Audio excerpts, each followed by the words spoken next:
Peace and blessings and Happy New Year. It is the second day of January 2021. I'm grateful to be here. I'm grateful that you all are here. I know that 2020 was a rough year for many of us. Many of us, we lost family, we've lost lives, homes, jobs, security, comfort, etc. But we're still here. Those of us that are, we're still here, and we've been blessed to see another day. And with that opportunity, we can do something with it. And I pray that we make 2021 a great year with our own efforts and our own drive, our own ambition. And so I wish everybody a prosperous year. And I hope that we wish each other the same. With that said, I'm Khalid.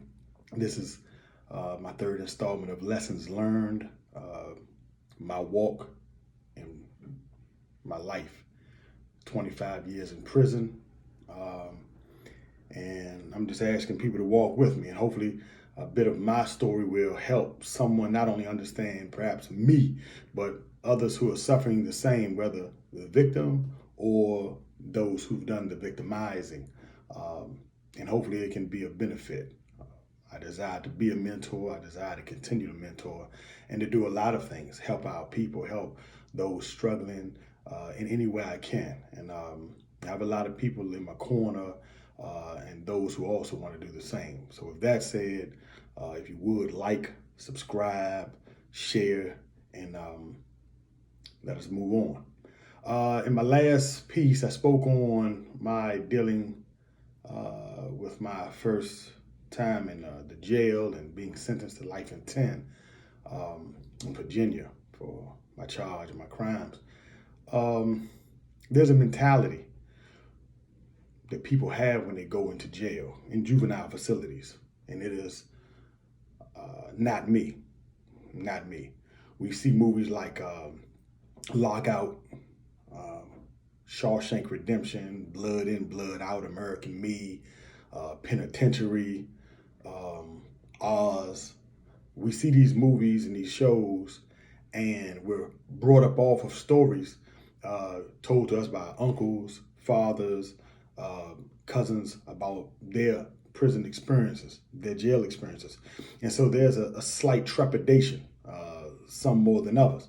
And so when we first get locked up, the mentality is not me. So anything that's said, anything that's done that's considered disrespect, anything that's considered a slight, we fly off the deep end, because you don't want to be the one that lets something slide small and something larger comes at you later. And so, I had a couple of incidents in the jail where, I was sent to the hole for fighting and, disrupting the pod. And, I have my reasons. Most of them don't stand on much, except I wasn't going to be disrespected or tolerated. But oftentimes I got into issues because I honestly would help other people. And those that know me know that's the truth. It's not an excuse for everything I've done. I've done some things that I'm seriously not proud of, but I often helped people, because that's just who I was. I was an older brother. I loved my family. I loved my siblings, my little cousins, and that's how my father raised me. That's how my uncle raised me. That's how my cousin raised me. Protect the ones you love. So if I considered you a friend or even an acquaintance and you needed some help, then I was there. So with that, I got into a few situations in the jail. I was put in a hole a couple of times. And when I went to Southampton receiving, I got in a situation. I will only speak on that briefly. When you go into the showers, they're communal showers, most of the receivings, which means it's anywhere from 10 to 20 of you all in the shower together. And like I said, I've seen movies. So most of the guys that actually took showers, kept their boxers on, their drawers, because you don't want to tempt anybody with thoughts. You have some sick guys going in prison. So you have guys that, didn't wear their, underwear, and that was their affair. But a lot of us, I would say if there were 20 of us in the showers, I would say a good 15, wore their underwear, usually boxers, and we wore them because we didn't want to have anyone thinking any lustful thoughts or trying their hand. And so that's what we did. I had a conversation one day with a guy. He just pulled up on me, man, where you from? And that's one of the things you'll hear when you first get locked up. Wherever you go, that's one of the first things you hear. Where you from? Um, and I'll speak on more of that later. But people want to find out where you're from, because if you're from where they're from, they have an acquaintance, they have a teammate, they have some familiarity, some comfort in that. If you're not, then you maybe try to test it just because you're not from where they're from. Um, so a guy pulled up on me, said he was from DC, but he stayed in Richmond for a while, and he ran this spiel about how he was a thorough guy on the street. And honestly, I didn't feel it. I didn't know him from Adam. I carried myself, with my head up, you know what I mean, and humble, but I was a pretty serious individual. So I didn't really pay it any mind, and I think he detected that. So one day I'm coming off the rec yard, I'm walking down the little walk going back into the building, and I hear somebody yell out the window, and this is, serious. Harry, and I don't want to curse, but Harry A, and the N word. And so in my mind, I'm thinking, Harry, like who's paying attention to my, my body? Like who, Harry? So I don't turn my head, but in my mind, I count the cell numbers. 1, 2, 3, 4, 5. And I already have a plan in my mind. So when I went, back in my tier or wing, I went in my cell and I got a weapon. And, because I wasn't going to let anybody talk about my physique or my person. You're talking about my hair, so that means you're paying attention to me in the shower. That's my mentality.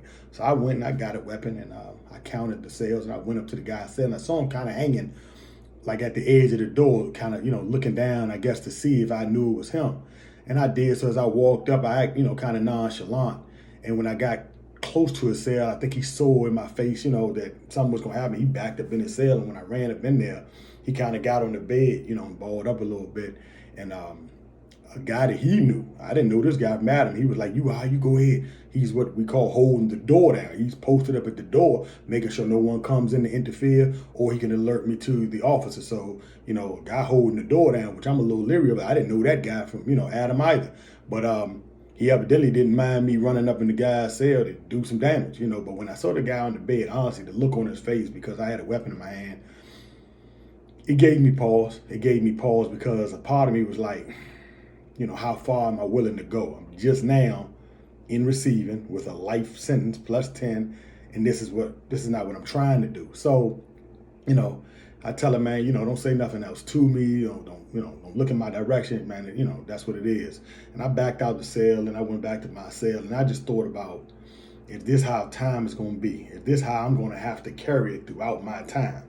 So, that was that incident. That was the only incident I had during receiving. A couple guys I knew heard about it. They wanted to get involved and carry it a little further, but I was like, it was unnecessary. It was left alone.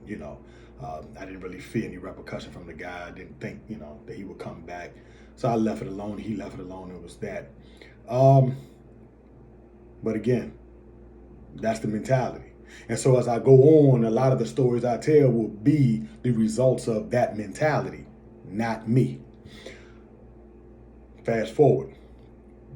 I get off the bus, Greensville Correctional Center.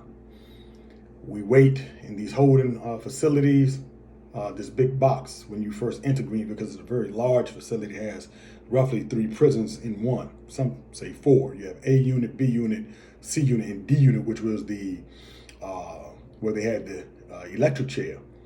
So that, had a lot of cells, a little rec yard in and of itself. So that was considered a penitentiary, in and of itself. But, A unit, B unit, and C unit, those were very large units. Each had 3 buildings on them. Each building contained 4 pods. 4 pods had roughly 100 inmates in there, something like that. Pretty large. When we pulled up, we go to the dock. And in the dock, you have the area, that's the large support building called J building. So as we go in the dock area, we notice there's no one on the yard, no one. So the talk around the bus was Greensville is on lock. Because before you get to the prison, guys at receiving. And everyone's trying to decide where they want to go, because they give you this opportunity when you go into the registrations office in the receiving, like, where do you want to go? They give you an opportunity to say, 3 spots. You really rarely go to where they ask you. But still, guys be like, man, let's get together. Let's go here. Let's go there together. And you do because you want to go where there's the most familiarity. So a lot of people already knew the talk, which was Greensville was on lock for a major riot, which was in 94, late 94. So we get there, it was on lock. There was no one in the rec yard, and it kind of felt oppressive. Each part of the compound was empty, barren. You saw a handful of inmates, and they were working in the kitchen. You saw them in the hallways. So we get to an area, we sit in these on these benches. We're uncuffed now, and we have our property boxes are actually still in the van, and they're being moved to the regular property area, which the officers would decide what you can and can't get that you brought down from the jail and the receiving. And they basically go through, what it is, like an orientation period right then and there. It's we on lock, don't bother nobody, don't get in no trouble, this is prison, and some guys have already done time, so they're just kind of bored, looking around, waiting to see somebody they know or find out what pod they're going into. For those of us where this was our first time, we're curious. How is this going to be? What it's going to look like? Is this going to be Killer Hill, etc.? So there are a few inmates that work in property. So they're asking your size. They're going to give you a pair of boots, 3 pair of jeans, 3 shirts, and underwear and t-shirts, tie, and socks. They're going to give you this in a small complimentary toothbrush and toothpaste and a bar of state soap. And they're going to give you that, tell you your pod you're in, and that's where you're going to go. You're going to follow the officer, the CO, to the pod. And, everybody's kind of nervous. Everybody's kind of talking because they're trying to, quail the nerves. And so myself, I was put in C2, the 400 pod. And a couple of the guys I knew at Southampton, I met. It was a brother from New York, and we became pretty cool to this day. We're still pretty cool. And a guy from Richmond. And the guy from Richmond is pretty large because it's Virginia prison. So Richmond is a pretty heavy presence in there, along with the Norfolk, Portsmouth, Tidewood area, Hampton, Newport News, Suffolk, Portsmouth, Virginia, a lot of those areas, Virginia Beach, and Roanoke and stuff like that. A lot of the guys are from those areas. So guys from Richmond are looking for their homeboys, so to hurry up, and like I say, I'm just gonna say what I saw and felt the first day. That's it, the first day, and I will go into a little more in my next installation. Went up in the pod. It was dank. It was dark. It was smoky. It felt oppressive, and I'm not exaggerating. I went in, and I'm talking about it was like, okay, everyone was behind the cell. All you heard was noise, guys yelling. There was food on the floor, trash on the floor. Guys was throwing things, yelling for the CO, who was actually walking in the floor, making a round. CO, hey CO, where the child at, man? People just yelling left and right where the child at, and I believe it was around maybe 2 o'clock when we got there, so evidently lunch hadn't been served. So when we get there, we get deposited to our cells. The officer that was with us escorted to the cells, and he tells the officer in the booth, open each door accordingly. I go in the cell, and I was in the cell with an older brother with dreadlocks down his back. And, off the top, we got along. He was mature. He was a good brother. He had a typewriter. I noticed he had a typewriter, he had a guitar, and a TV, a small TV. I had my own Walkman and a few cosmetics and books and stuff. So when I came in, I introduced myself, and of course I don't want to be too friendly because I don't know who he is. And the term in the prison at that time for guys who were predators, always looking for someone that they can rape, take advantage of sexually, they were called booty bandits. So I'm already like, what's up? How you doing? You know what I'm saying? My name Khalid, he tell me his name, and so, that was about it. I put my stuff down, I kind of looked out the door and just tried to familiarize myself with the pod, how many cells, etc. And like I said, it was dark. There was some burn spots on the floor, burn marks and stains. There was plenty of food on the floor, like trash, debris.